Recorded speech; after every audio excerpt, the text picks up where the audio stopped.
Parsha begins by describing the events of the 8th day of the Miluim, the culmination of the building of the Mishkan.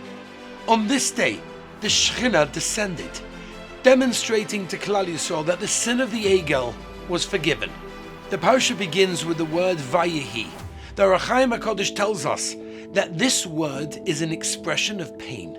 Yet Chazal tell us that this day was as joyous as the creation of the world. So why does the Torah use an expression of pain? The Gemara explains that the pain over here is referring to the deaths of Nadav and Avihu, which took place on that day. The Ohr HaChaim HaKadosh offers another explanation. He explains that the pasuk is alluding to the pain experienced by Moshe Rabbeinu. Let's remember, Moshe Rabbeinu refused the leadership over the Jewish people, and even though it was legitimately done, he lost the kahuna and it was given to his brother Aaron. Today was the day. Moshe had performed the avodah for the 7 days of Miluim, and on the 8th day he was to give over the privilege to Aaron permanently. How much pain Moshe must have felt. But how did he do it?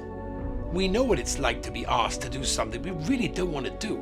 We drag our feet, probably make a face while doing it. We'll get it done, but we'll make sure everyone around us knows we're not so happy about it.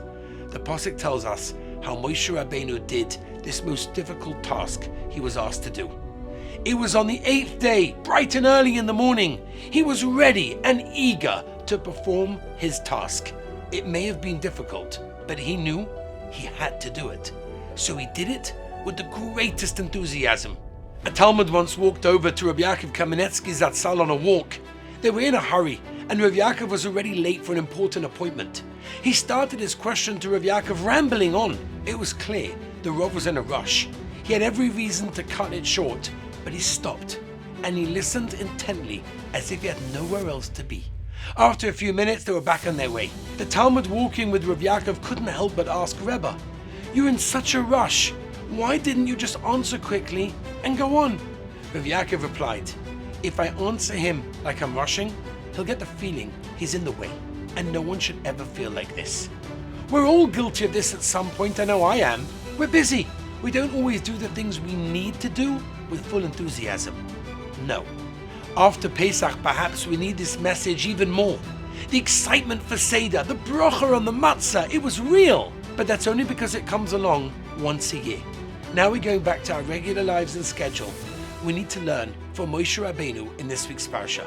Even when it's hard for us, whatever you do it fully, with enthusiasm, with geschmack. It's the best way to serve Hashem. Wishing you all a beautiful Shabbos.